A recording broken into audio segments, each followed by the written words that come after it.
খুন দেখাচ্ছ খুন, আমি খুন দেখিয়ে দেবো, একটা দেখিয়ে দেয় খুন। জি, আবু বকর রাসূল কর্তৃক ঘোষিত জান্নাতি, তার বাপ আবু কুহাফা কাফের, খুন দেখাচ্ছে খুন। ওমর রাসূলের ঘোষিত জান্নাতি, তার বাপ খাত্তাব কাফের।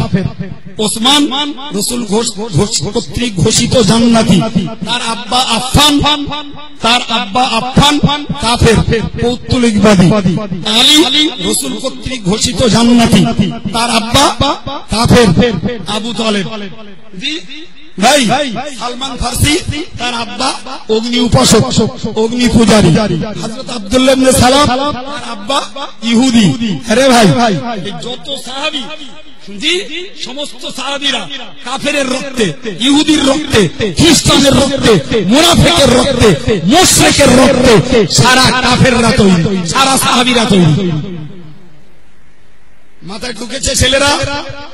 কি বলেছি বোঝা গেছে কি? নবী সাহাবীরা কাদের রক্তে তৈরি? কেউ কাফেরের, কেউ ইহুদি, কেউ খ্রিস্টানের, কেউ মুশরিকের, কেউ মুনাফিকের, কেউ অগ্নি উপাসকের। খালি যারা কিছু মূর্খ মৌলবী আছে, এরা কয় যে সাহাবায়ে কেরাম সত্যের মাপকাঠি না, নাউযুবিল্লাহ মিন যালিক। ওরা গোমরা। সাহাবীদের সমালোচনা যারা করে তারা গোমরা। তারা কি? চিল্লায় বলেন তারা মুনাফিক। তারা কি? সর্বশক্তি দিয়ে বলেন তারা কি? যারা বিশ্বনবীর সাহাবীদের সমালোচনা করে, নিঃসন্দেহে তারা ইহুদিদের দালাল ছাড়া কিচ্ছু হইতে পারে না। সাহাবায়ে কেরামের সমালোচনা যারা করে তাদের ক্ষেত্রে আমাদের ফতোয়া কি? কথা বলে না। এই ফতোয়া আমারটা নিবেন না বিশ্বনবী যেটা দিবেন?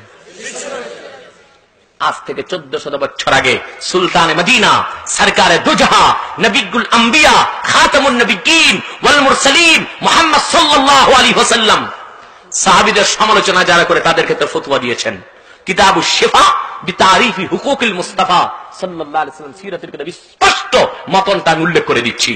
বিশ্বনবী ইরশাদ করেছেন, লা তাসুব্বু আসহাবি فإنه سيجيء قوم في آخر الزمان يسبون أصحابي فلا تسلوا عليهم ولا تسلوا معهم ولا تناكحوهم ولا تجالسوهم وإن مرضوا فلا تعودوهم।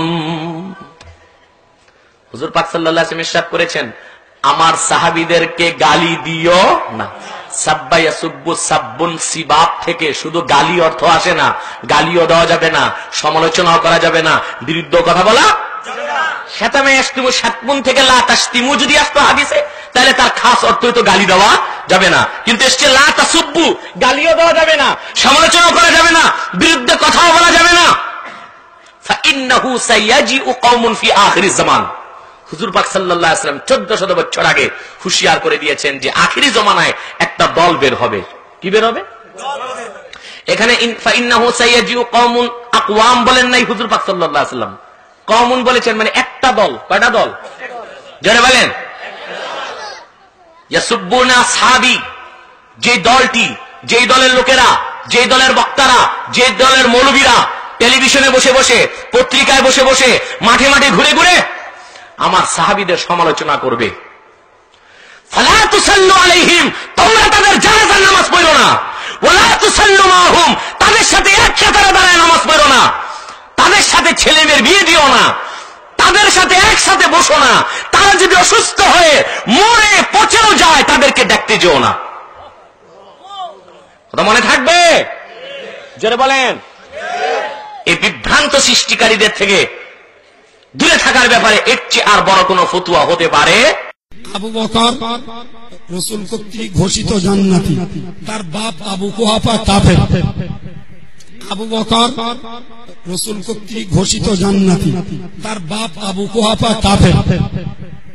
আবু বকর রাসূল কর্তৃক ঘোষিত জান্নাতি, তার বাপ আবু কুহাফা কাফের। আবু বকর রাসূল কর্তৃক ঘোষিত জান্নাতি, তার বাপ আবু কুহাফা কাফের। আবু বকর রাসূল কর্তৃক ঘোষিত জান্নাতি, তার বাপ আবু কুহাফা কাফের।